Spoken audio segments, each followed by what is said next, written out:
مجھے یہ بھی یاد آ رہا ہے کہ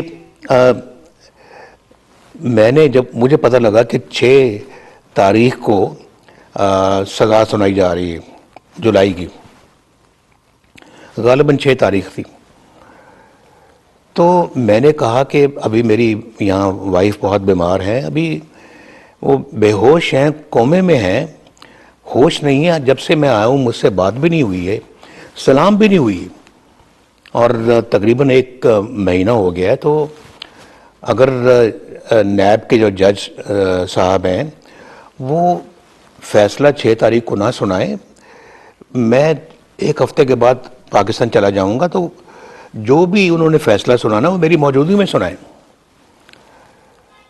نہ جانے اس میں کون سا کوئی اتنا بڑا کوئی ان کو اعتراض تھا یا کتنا بڑا کوئی مسئلہ تھا کہ انہوں نے میری یہ بھی درخواست نہیں مانی، یعنی سزا سنانے کا فیصلہ 1 ہفتہ آگے بھی نہیں لے کر گئے۔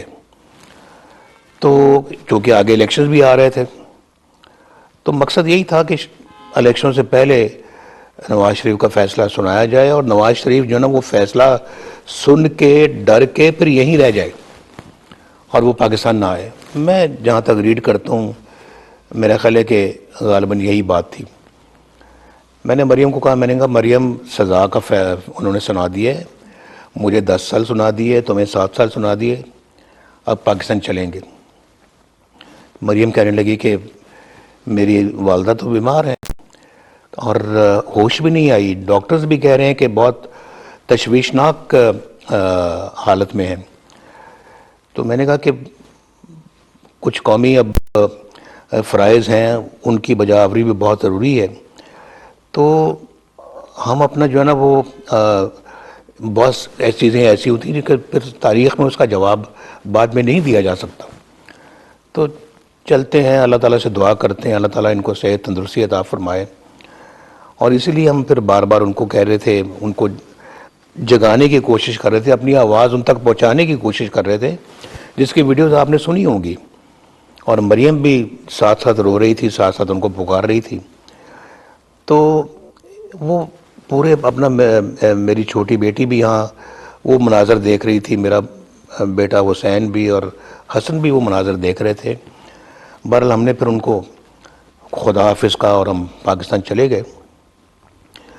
جو پاکستان پہ جا کے ایئرپورٹ پہ اترتے ہی جو انہوں نے ہمارے ساتھ جو حال کیا وہ آپ کے سامنے ہے۔ آج تو مریم ماشاءاللہ سرخرو ہو کے پاکستان سے آئی ہے، الحمدللہ اللہ تعالیٰ کے فضل و کرم سے اپنا مقدمہ جیت کر آئی ہے، اور یہ ثابت کیا ہے کہ مقدمہ جھوٹا تھا، سزا جھوٹی تھی، اور لیکن وہ علیحدہ بات ہے۔ دیکھیں میں اس پہ اب بات لمبی ہو جائے گی کہ دیکھیں سزا اگر جھوٹی تھی، مقدمہ جھوٹا تھا، تو پھر یہ 200، 250، 300 پیشیاں کیوں بھگتی گئیں؟ پھر یہ جیلوں میں کیوں جانا پڑا؟ پھر یہ زندگی کے قیمتی یہ 5 سال کیوں ضائع کیے گئے؟ اس کا بھی تو کوئی حساب دے نا ہمیں۔ اور یہ میرے کیا پوچھنے والی باتیں نہیں ہیں؟ کیا ایز اے پاکستانی میں اس بات کا حق نہیں رکھتا کہ میں یہ سوال پوچھوں؟ اور پھر وہ بھی سوال پوچھوں کہ جب مریم مجھے ملنے کے لیے آئی، ہفتے میں 1 مرتبہ آتی تھی، جیل میں، کوٹ لکھپت جیل میں جیل میں تھا، کوٹ لکھپت جیل میں آئی مجھے ملنے کے لیے، تو ابھی میرے پاس بیٹھی ہوئی ہیں۔ پیچھے سے آگے اطلاع آئی، جیل اتھارٹیز نے اطلاع دی کہ جی نیب والے آ گئے ہیں، وہ مریم کو گرفتار کرنا چاہتے ہیں۔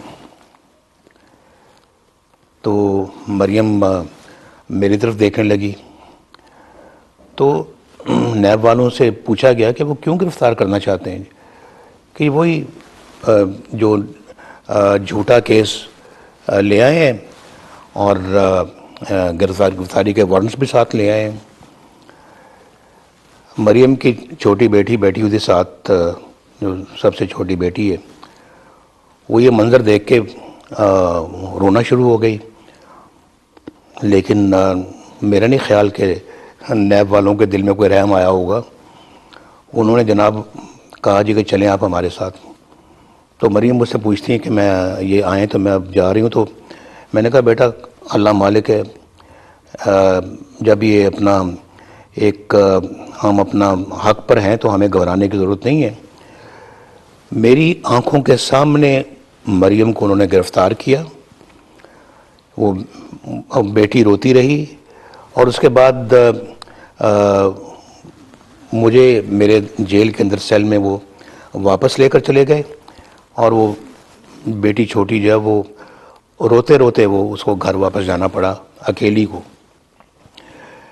اب یہ گرفتاری جو ہے یہ صرف مجھے اذیت پہنچانے کے لیے یہ گرفتاری میری آنکھوں کے سامنے کی گئی، ورنہ کوئی اس کا جواز تھا اس طرح کی گرفتاری کا؟ جنہوں نے بھی یہ پلان کیا انہوں نے کہا ہوگا کہ جب نواز شریف بیٹھا ہوگا اور مریم جیل میں جب اس کے پاس ملنے کے لیے گئی ہوگی، وہیں پہ نواز شریف کی آنکھوں کے سامنے اس کی بیٹی کو آپ نے گرفتار کرنا ہے اور اس کو لے جانا ہے وہاں سے گرفتار کر کے. یہ مجھے بتائیں کہ میں نے پاکستان کی تاریخ میں غالباً اس سے پہلے اس طرح کا کام ہوتے ہوئے، اس طرح کا عمل ہوتے ہوئے میں نے کبھی نہیں دیکھا جو یہ تھا. تو مجھے کوئی بتائے کہ یہ کیا گرفتاری کسی اور وقت نہیں ہو سکتی تھی، کسی اور جگہ پہ نہیں ہو سکتی تھی؟ تو یہ اس کا بھی کوئی حساب ہمیں دے گا یا نہیں دے گا؟ تو یہ میں عمران خان کو یہ بتانا چاہتا ہوں کہ تمہارے دور میں یہ وہ کام ہوا ہے جو آج سے پہلے کبھی کسی دور میں ہوا ہی نہیں ہے. اور پھر آپ دیکھیے، اس سے پہلے جب مریم میرے ساتھ اڈیالہ جیل میں تھی، میں علیحدہ سیل میں بند تھا، یہ علیحدہ سیل میں بند تھی، اور اسی کیس میں جس میں اس کی بریت ہوئی ہے، اسی کیس میں اڈیالہ میں بند تھی. تو میں جو ہے نا وہ کورٹ میں تھا، یہ جو کورٹ ارشد ملک کی کورٹ میں.